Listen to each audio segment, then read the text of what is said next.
Good afternoon, everybody, and thank you for taking the time to join our results webinar. I'm going to talk briefly about H&T, who we are, what we do, some of the progress that we've made over the last few months. Di will then take us through the numbers in a bit more detail, and I'll finish up by talking about where we go from here and the investment case for H&T.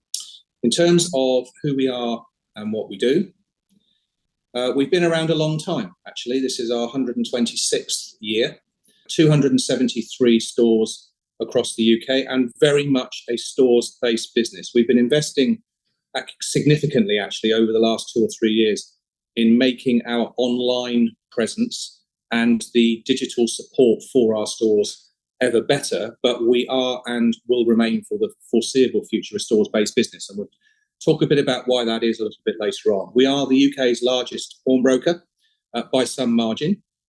We are also a top 6 retailer of pre-owned and new jewellery and watches, which comes as a bit of a surprise to some people, but it's a trade press sort of ranking, and we are in the top 6, and we're very proud of that, actually. We also do other things. We do foreign exchange. We do Western Union. We are their largest UK carrier by transaction volume, or we'll cash a cheque for you if you need to cash a cheque, etc. Those things we do primarily to bring footfall to the stores. There are strong market drivers behind H&T having a structural growth opportunity. The target audience is bigger than it was for 2 reasons. The first one is our typical loan is about £200. The supply of small sum credit is far more constrained than has been the case probably for a generation, actually, at a time when demand is increasing. So the target audience for pawnbroking is growing.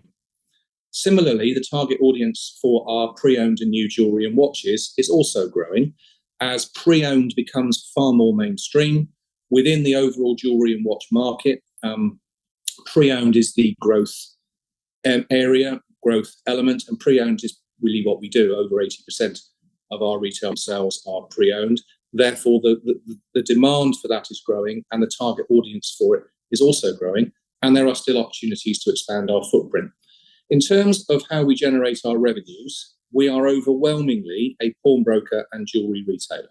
So around about 80% of our gross profit, we talk gross profit because we don't attribute central overhead by product. So if you like, this is a product contribution. About 80% of it is derived from our core activities of pawnbroking and jewellery retail. The other aspects of our business contribute footfall and contribute profit, and I will talk in more detail about some of those things shortly. In terms of what we've been up to over the last 6 months, it's been a very busy 6 months, and we think we've made real progress over that time. We've got 22% growth in pledge lending, pledge being the core driver of revenues and earnings. It's now at record levels. That's driven a 14% growth in the pledge book, which is a bit more actually than I think people were expecting in the half year. Retail sales continues to grow, up 11%, with online sales up almost 80%, and now representing about a quarter of our total retail sales. Interestingly, though, half of those sales are fulfilled through a store. When somebody goes online, finds the item they want, and decide that they'd like to see it before they complete their purchase, we'll happily send it to a store so that they can go and see it, decide whether they like it or choose not to buy it, and then proceed with the purchase. So about half of our online retail sales are actually fulfilled through a store, which I think shows how critical stores are to this business. Foreign exchange transactions up 19%. We said we were going to broaden the range of currencies. We have. Those other currencies up 37%. Outside of the products, we've opened 8 new stores and closed 2 due to underperformance. Refurbished about 35, or we had done at the half year. Target to do about 50 in the year. We've increased capacity at our jewellery processing centre, which was operating beyond capacity, by opening a second facility adjacent to the former. That will enable us to accommodate significant further growth by increasing the capacity that we have to process jewellery and watches at the centre. We implemented phase 1 of our IT strategy in the second half of last year. Phase 2 is in development. Phase 1 actually is receiving further upgrades and further functionality enhancements. So there's a lot going on there. From a governance point of view, we strengthened the board. We have a new chairman, 4 new non-executive directors. We've integrated our websites in July. That means the established 1897 brand has now been retired, and it's all haloed under a single halo brand, H&T. We raised additional funding in July, and we were ready for Consumer Duty implementation in August. So I would say a very busy first half of the year and significant progress. In terms of the real highlights to the numbers, before I hand over to Di, these are the key ones. 22% increase in gross profit, 31% increase in profit before tax, costs up 19%, good reason for that, which Di will explain. Earnings per share up 24%. The reason EPS is up by less than profit is because we raised equity in the second half of last year, so there's more shares in circulation than was the case a year ago. Net asset value continues to grow. Pledge book up 35% year on year, 14% in the 6 months leading up to the end of the first half this year. Net asset value per share up, dividend per share up 30% in line with profit growth. Before I hand over to Di, I just want to look at the chart on the top right-hand side. That's the jaws, effectively, between cost and revenue. And what you can see on there is that we are very much an H1, H2 revenue business, with revenue being significantly higher in H2. It has been in each year on the chart and each year historically, actually. It will be the case again in H2 2023. So you will see the jaws between cost and revenue widen as we go through the second half of the year. I'm now going to hand over to Di, who's going to take you through the numbers in a lot more detail. Thank you, Chris. I'm going to start the presentation this afternoon with looking at our segmental gross profit and where the contribution comes from each of our product sets. As we can see in the graph, the biggest proportion comes from our pawnbroking product and our retail product. Together, they contribute 80% towards our gross profit. The remainder of our products are important to us, and the reason for that is because they bring footfall to our stores, and that allows us to leverage and grow the revenue line of our existing store estate, and also emphasizes the importance of the store estate to our business across the UK. Our products have varying margin. We can see in the table at the left of the screen, each product has a different margin. I'll go into those individually when we go through the products, and specifically to address the retail margin, which we have seen dip to 28%. I'm going to move on to the income statement.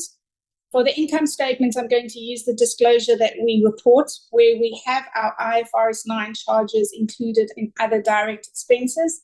So looking at the gross profit line, which is £55 million, we have seen that grow 15% year on year. And that in turn has seen our profit before tax grow, as Chris said, by 31% to £8.8 million.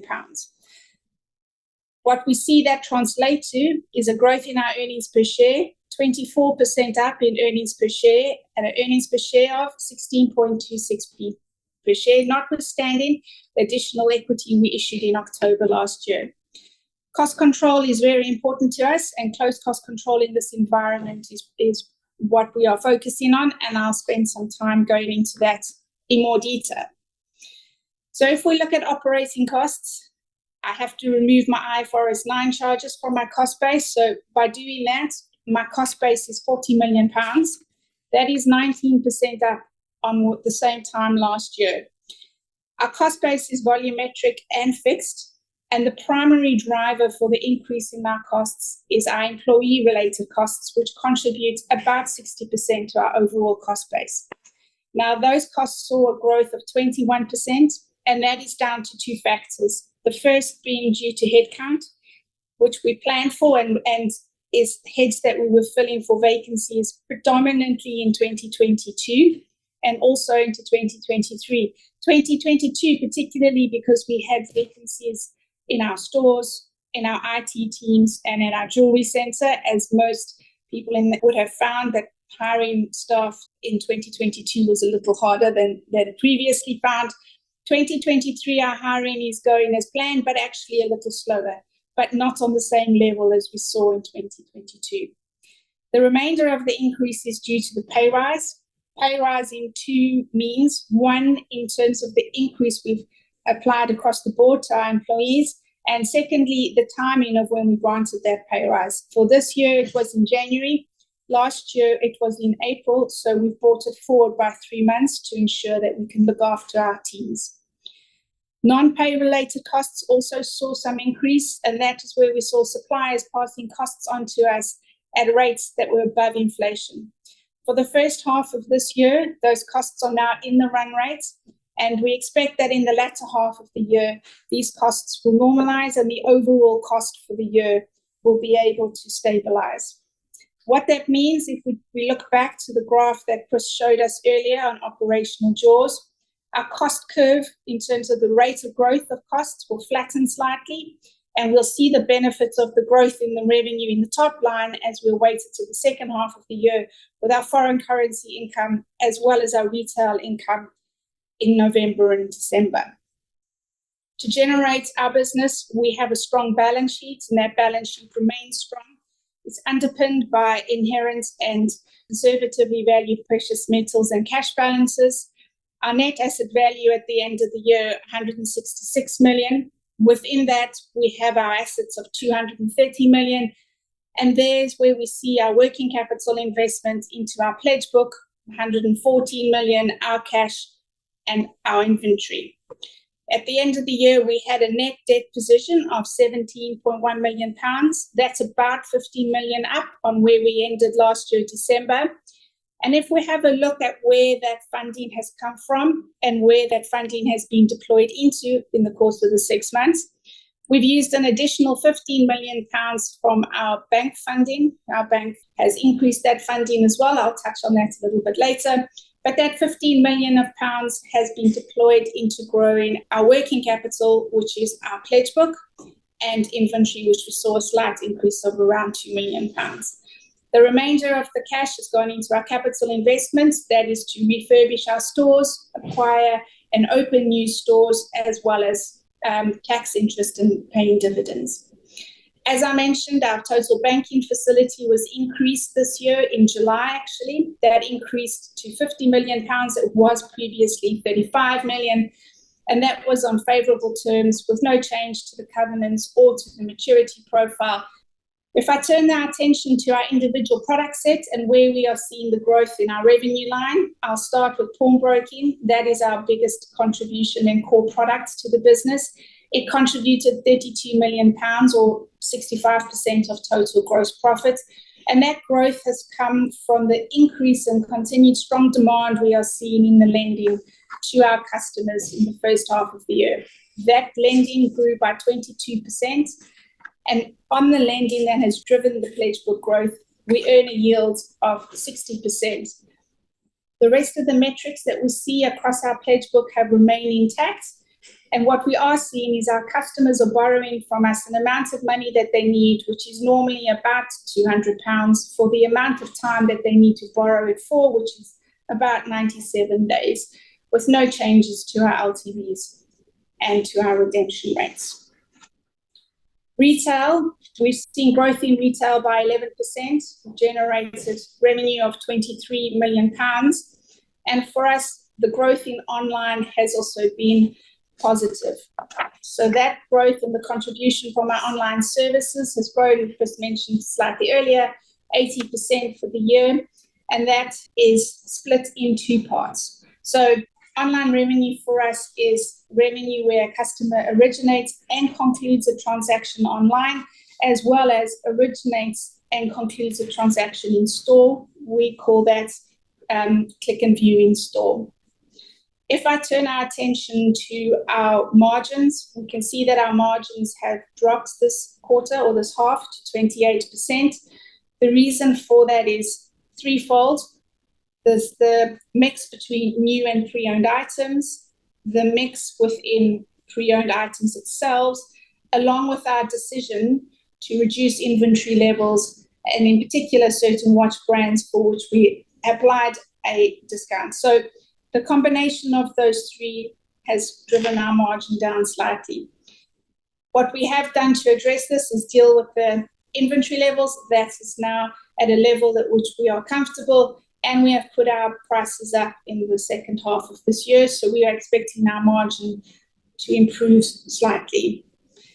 What is important to note is with this reduction in the margin, we have seen an offset for the gross profit impact in our scrap margin. So if I turn our attention to our scrap margins, it's made up of two parts. First is gold purchasing and second, pawnbroking scrap.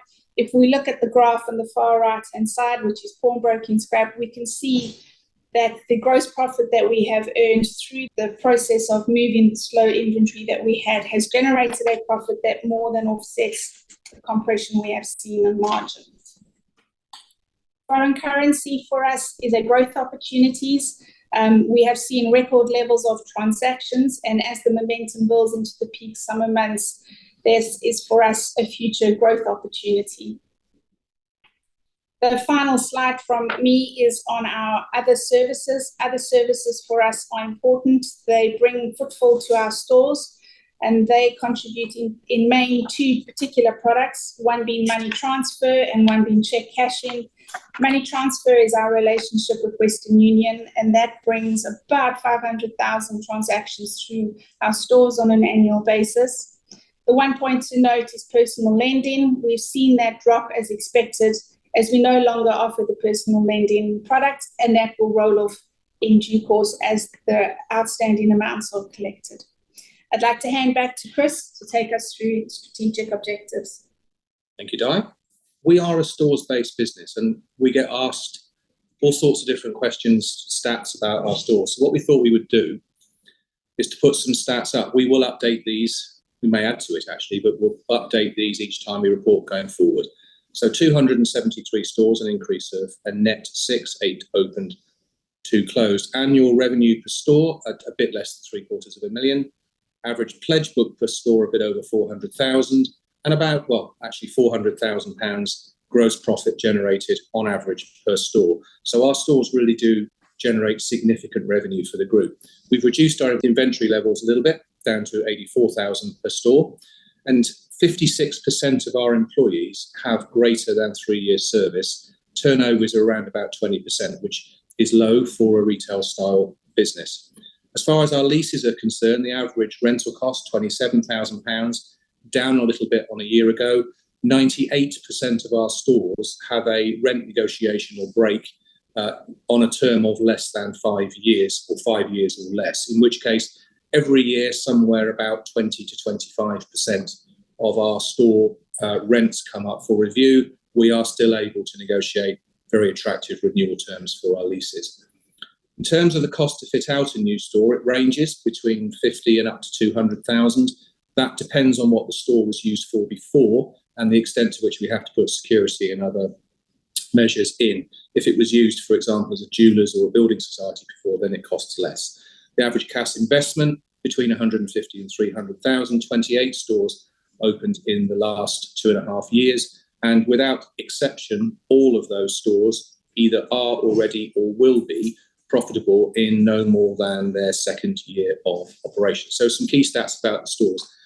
In terms of what we've been doing, as I said, we've added 8. The green dots on the map are where we've opened new stores. Somebody very eagle-eyed yesterday pointed out there are only 7 dots. That's because we opened 2 stores in West Yorkshire covered by a single dot. We bought 70 stores 4 years ago now, actually in 2019, and those are both fully integrated and interestingly are growing collectively at a rate above that of the overall store portfolio across the product range, but particularly pawnbroking and retail, which does show, I think, that adding stores to our network can give us incremental growth.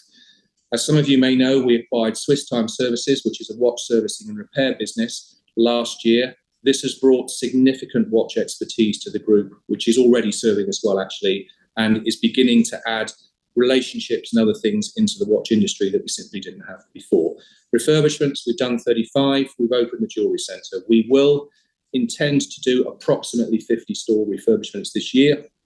That puts us on a 5 to 6 year rolling programme, which we think is about right for a business such as this, and there are opportunities to expand the store estate. One thing I do want to make clear to investors, though, is that we are not chasing a number with stores. We will only open if we can identify the right location to be in. We use quite a lot of data to help us do that. and having done so, find an appropriate unit in exactly that location on attractive terms. And we'd rather wait a little bit to find the right unit rather than forging ahead to just hit a number for stores. There are opportunities. We will be opening further stores in the second half of the year. On the IT side, phase 1 of our system, which we call Evo, was implemented last year into our stores. It's had further functionality enhancements. Phase 2 is under development, and that will be rolled out across the rest of the store estate and the rest of the business over the next 2 years, actually. Click and collect has been implemented on foreign exchange. That's gone really well to begin with, actually. We're really pleased with it. It only went in June, so it's early days, but early progress is really strong. And our online service, we've merged the 2 websites. It's now integrated, and our aim is to enable customers to make it as easy as possible to transact with us, whichever channel they choose.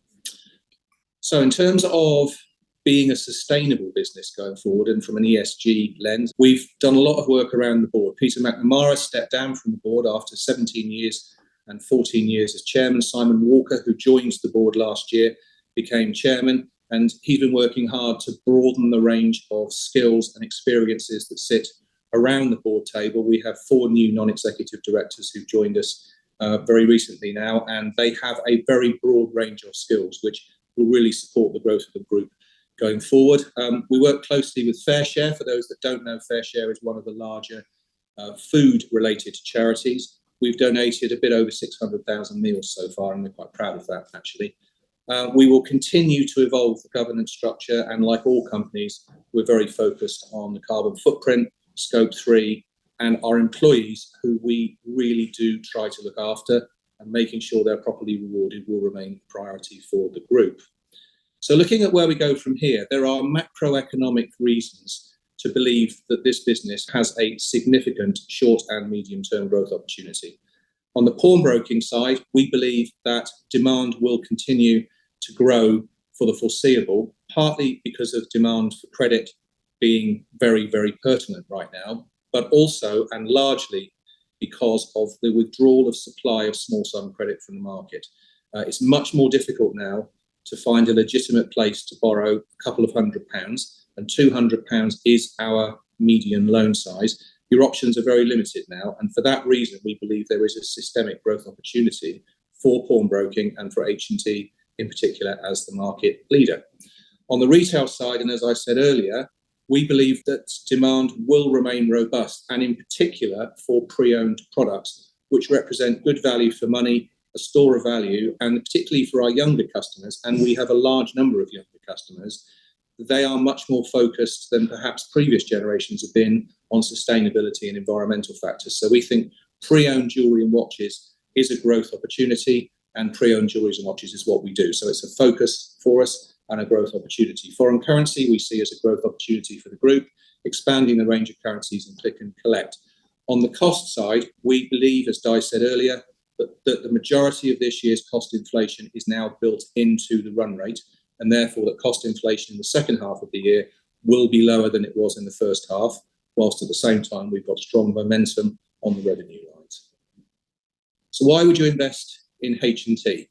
We are the clear market leader, 126 years, a diversified portfolio of products across 273 stores, within which we are the UK's largest pawnbroker and a top 6 jewellery and watch retailer. We think those are growth areas of the market. We have 273 stores today. We will be growing the store estate over time, whilst investing in our digital capabilities. So we are the market leader. We aim to deliver strong returns. We set out a target in October to get to a sustainable post-tax ROE in the mid-teens. We hope to get there next year, 2024. We have a progressive dividend policy with a minimum 2 times cover. We've increased the dividend this time in line with profits, and that represents about a 40% payout ratio. We don't have a stated payout ratio, but we do have a minimum cover requirement of ×2. There is a structural growth opportunity, which I've talked about, and I won't dwell on again just now. We aim to do what we do responsibly. We are investing in customer service and in the communities in which we operate. We are very much a community-based business, and in fact, many of our employees in our stores in particular are drawn from the communities and the ethnicities that we serve. It's really important to us, and accelerating demand is something I've already mentioned. We believe our business model is sustainable. Pledge lending is effectively non-recourse asset finance. It's collateralized by precious metal, watches and jewellery. We do not lend against depreciating assets. Therefore, the collateral that supports the pledge book has an inherent value and is conservatively valued. So there's a sustainability to the security cover for our lending. There is no recourse to the borrower ever at any time. We do have strong customer advocacy. We're very proud of our Trustpilot scores, a strong control culture, and we will continue to maintain prudent underwriting policies. We will not chase LTV in order to drive growth. Our intention is to serve more people whilst keeping the core ratios around pawnbroking broadly stable. So that's all Diane and I wanted to say just for now. Thank you for listening so far. And now I'm very happy to open it up to questions. Tremendous, Chris. Thank you very much indeed. So first question, is there a greater risk of FCA scrutiny since most subprime players are now out of the market? Well, there's always a risk of FCA scrutiny. FCA do look at pawnbroking. They have been historically relatively benign on pawnbroking as long as you do it properly because of the fundamental tenets of pawnbroking. It's a non-recourse product, so in the event that the customer decides to walk away from the product, there's no recourse to the borrower ever. There's no residual debt. We only have the asset as cover for the loan, and it's only to the asset that we can look to obtain repayment. The product is simple and transparent in that it is a daily interest product with no fees and no compounding of interest. So there are a number of factors surrounding pawnbroking generally. That means as long as you do it right, do it properly, do it in a controlled way, and make sure you focus on good outcomes for the customer, there's no reason to believe there will be greater scrutiny from the FCA, but it's possible.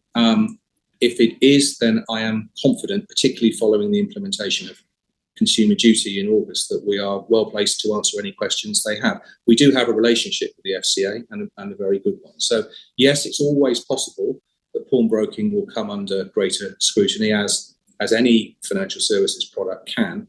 I think pawnbroking generally, and H&T in particular, are well placed in the event that closer scrutiny comes. And a follow-up question, could the FCA cap interest? The FCA already cap interest, actually. There is an interest rate cap on high-cost short-term credit, into which category pawnbroking broadly fits, although it's different. That interest rate cap is 0.8% per day or 24% per month, ignoring compounding. Our interest rates and the interest rates of pawnbroking generally are significantly lower than that interest rate cap. I guess the second part of the question is, could they reduce the cap below 0.8% today? And the answer to that is, well, yes, they could. But our highest interest rate works out at about 0.3% per day, relative to a current interest rate cap at 0.8% per day. So we and actually pawnbrokers in general are operating significantly below current pricing limits. And with the expanding stores, how many stores is saturation, or how many stores would be your target to get full cover? So the number of stores in the market is considerably less than it was perhaps 10 years ago, when there were, I believe, slightly in excess of 2,000 retail outlets around the UK offering the services that we provide. That figure is now about 800. There are parts of the country where we are underrepresented, or in the case of the Northwest and Cumbria, unrepresented. So there is scope to broaden the geographic footprint. You could look to Wales and the West, the East and East Anglia, and perhaps the Northwest for that. But it's also the case that there are towns and cities where we have a store, but that because we use a lot of data to understand where people are and where they go, we believe we're only serving part of the potential target audience because of the location of the store. And in those cases, and indeed we do, look to open a second or subsequent store in that town or city. So there are opportunities to grow the footprint. As I said before, we're not chasing a number. I could see us opening 15 to 20 stores a year for the next 2 or 3 years. I think we would even then be a long way from saturation, but opening stores requires quite a lot of support because we second people to the store when we open it, and you can only do so much of that without causing yourself a problem elsewhere. We will only expand our store estate in a controlled, measured and sustainable way. So I could see us opening perhaps 15 to 20 stores a year, and I could perhaps see us therefore with somewhere between 300 and 350 stores as a target size for the network. And the questioner writes, in the cash flow, I see there was an acquisition of 1.8 million plus a 0.4 million of intangibles. How many stores does this cover? So that's for some stores that we bought during the course of the year. So I think that was for 2 stores. And the intangibles is the spend that we do or we deploy into the development of our in-house IT system, which is what we call Evo. So that is a system that we have invested in both this year and in prior years. We're in phase 2 of that at the moment, and we are excited to deploy it as it carries on into phase 3. So we're probably 2 years into a 3-year phase of the project. So we're hoping that by the end of 2025, beginning of 2026, we will come to the edge of the project. It will allow us to be able to provide the level of data and set ourselves up for success from an IT point of view. Just to add to that, actually, we have a target list of locations where we believe we could and would like to site a store at some point. In the event that an existing business that's in exactly the right location comes available for purchase, then that is something we would consider, because of course if you buy an existing business, you're buying an existing revenue stream. But it has to be in exactly the right place. We did acquire stores in Bradford in the first half of the year. And how important is the experience of staff in the stores? It's critical. Our business is all about our stores and the interaction and the relationship that's built between those colleagues in stores and the customers who come into the store. We staff our stores to enable them to have time to interact and to build a relationship if that's what the customer wants. So our people are absolutely critical to the future success of the business. That's one of the reasons why we decided to pull forward the annual pay review this year, actually. And I'm also pleased that, over 50-odd%, not far off 60% of our people have at least 3 years service, and we have relatively low levels of staff turnover. But the answer to your question is our people are critical to the future success of the business. And how many years experience do they have to be competent enough and not to be having someone overseeing them? They've always got someone overseeing them. Everybody's got a boss, including me, actually. So when someone joins us, if they have no previous experience, they go through an accreditation process that we have here, a training program that adds different skills and different skill sets to their existing skill set. And as they do, they progress through pay bands, actually, as well as through the ranks. And as someone gets more and more skills, they can take on a bigger job, they can take on perhaps a deputy management role. So it varies from person to person. Our stores actually are not all the same. So there are some stores that are more retail focused. There are some stores that are more pawnbroking focused. There are some stores that are more pawnbroking focused in certain types of gold and jewellery. Parts of London, for example, there's a large Asian customer base. So it's different types of skills within those jewellery sets. But we have a very clearly defined training and accreditation process that the overwhelming majority of our people do go through. It can take a couple of years for somebody to become fully covered under all of the various training modules, or they can do it more quickly if that's what they want to do. To a degree, it's tailored to how quickly somebody wants to progress through the company and through the skill sets. And we also have stores that have specialist skills. We've got a store in Glasgow, for example, that's got specialist watch skills in it. So there's no one simple answer to the question, but there's a very clear, very well-defined training, development and accreditation process for everybody that joins us. I would say typically a couple of years, but it can be quicker than that if somebody really wants to progress. Tremendous. Thank you very much. And how does the gold price affect your profitability? Less than it used to is the answer. The short-term changes in the gold price have limited impact actually on the retail price of a piece of jewellery. And people who are borrowing tend to borrow what they need not the maximum that they can borrow. And there's a number of reasons why they choose to do that, all driven around their desire to get their items back so they can use the service again in future. So because people borrow what they need, generally, fluctuations in the value of the items doesn't really change that borrowing need. Gold purchase, often for scrap actually, but gold purchase over the counter is a much smaller portion of our business than was the case perhaps 10 or 12 years ago. That part of the business is more closely correlated to the gold price because a higher gold price increases people's propensity to want to sell. But it's, in gross margin terms, less than 10% of our business now. So we are obviously exposed a bit to the gold price, but far less than used to be the case some years ago.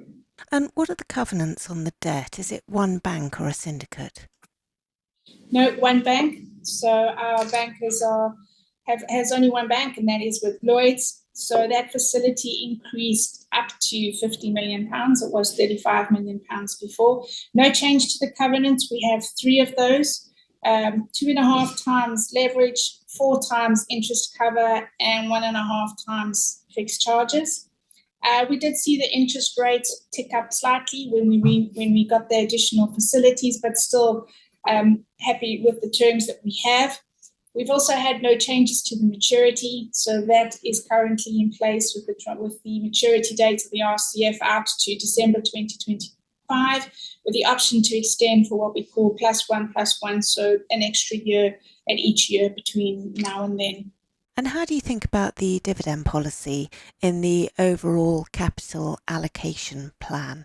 Sure. So our dividend policy is a progressive dividend policy. So for us, it's important that we follow the trend that we see with our revenue. We've seen that this year. We have increased our dividend to 6.5p, and that is in line with the growth we've seen in our PBT, which is 30% year on year. It is a progressive dividend policy. Chris mentioned slightly earlier, we don't have a stated payout ratio, but what we have seen is it's around 40%. And for us, ensuring that we maintain our dividend progressive policy and in line with that is something that we do look to do. And why do you think the average loan duration is shorter? Now that's actually quite a deep question. There's a number of reasons behind it. So at the moment, we have a redemption rate which is slightly higher than we would have seen historically. It's around 85. It moves a bit from month to month, but it's been 85, 86% for at least the last 2 years now. And that means we've got a few more people paying their loans back. They are paying it back more quickly. So average time on book is now around 97 days. It's been at that level for about a year. Historically, about 10% higher than that at 108 days. We think it is because customers are probably a bit savvier than they're sometimes given credit for by people. They may have been users of other forms of credit, which are now withdrawn, and they are very focused on using the pawnbroking product in the way it's designed, which is to borrow, in their case, a small sum over a relatively short term, redeem the loan, collect their items, and then come back next time they need to use it. The typical gap, actually, between a loan being repaid and the customer coming back to borrow again is also around about 3 months. So typically, people are using the product 2 or 3 times a year. We think this is people being very prudent. We think they're being prudent in terms of how much they're borrowing. Average loan size has ticked up a bit, but not significantly. People are borrowing what they need, and perhaps their need is slightly higher than it was, which is why we're seeing a bit of an increase in average loan size. But we also think they're focused on repaying the loan when they can. It's a daily interest product with no fees and no compounding. So if you use it for 38 days, you pay for 38 days. If you use it for 48 days, you pay for 48 days, and they know that. So I think when they are able to repay the loan, it's very much in their interest to do so, and they do. It is a bit counterintuitive. I readily accept that we've got people paying their loans off more quickly given economic conditions, but it seems to have been solid at that level for over a year now, and we just think it's people being prudent and using the product in the way it's intended.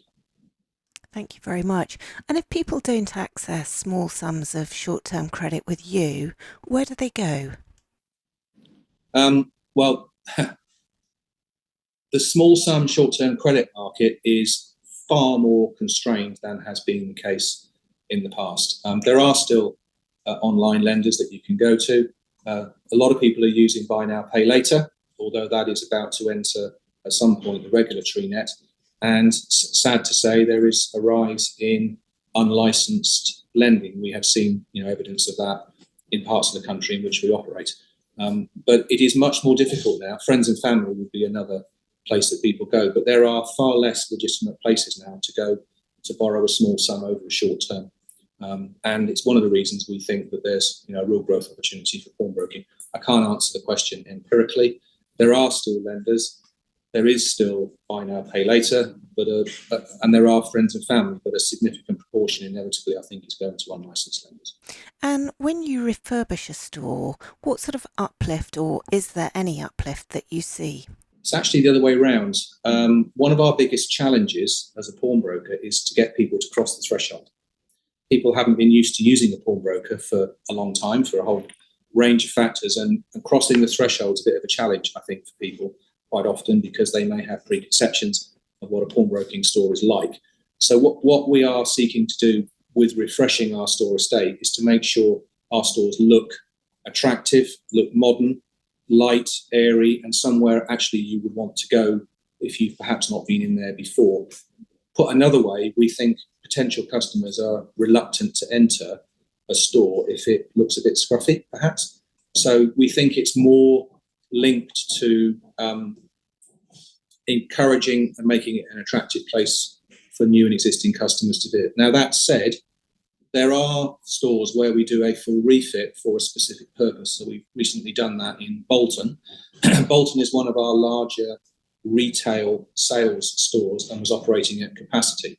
So in the case of Bolton, we've reconfigured the store to enable more customers to be served more quickly by the staff that work there, and there is a demonstrable uplift in performance already as a result. But by and large, our view is that we need to keep our store estate looking fresh, light and airy and not allow it to get scruffy. So we're on probably a 5 or 6 year rolling programme now of refurbishment, and there is an uplift in performance, but it's primarily designed to make it a welcoming place for people to want to come, especially if they've not crossed the threshold before.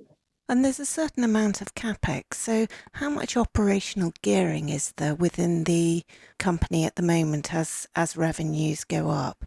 So yes, there is capex, and if I follow on from the point Chris made is how much capex do we have that we set aside for our stores? At the moment, it's in line with where we were the prior year. So that capex is allocated at £4.2 million to be able to refurbish and refresh our stores, and a little over £1 million when we consider what we're going to invest in our IT. If we say how much leverage is in the balance sheet, maybe it would be better to look at the cash flow, which we've got in the pack, where we can see where the cash that we use is being deployed.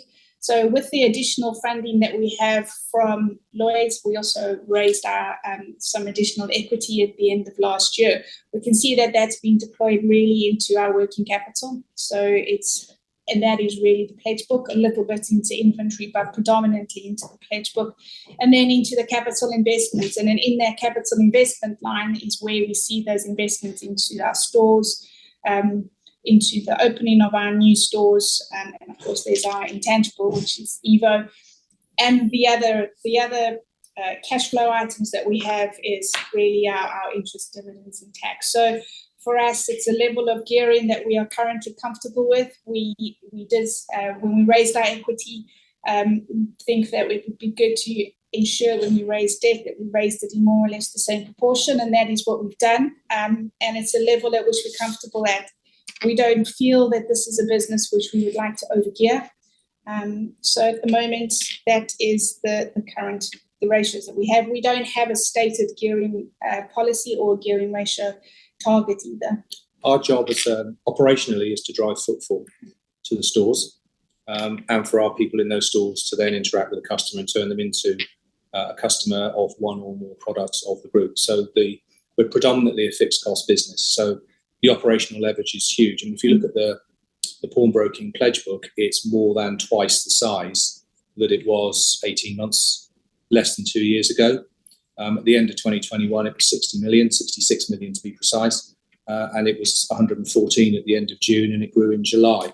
So that's significant growth in our core pawnbroking product without commensurate increase in costs. And what you'll see in the second half of this year is the cost inflation will flatten and the revenue momentum will grow. So there is considerable operational leverage in the business. And that's the end of questions. Chris, do you have any closing remarks? I hope it's been useful to you all as retail investors. We welcome feedback, and it's the first time we've done this. I think we will do it each time we report in future because it's important. So thank you for your time. Thank you for joining us, and have a good evening. Thank you. Thank you.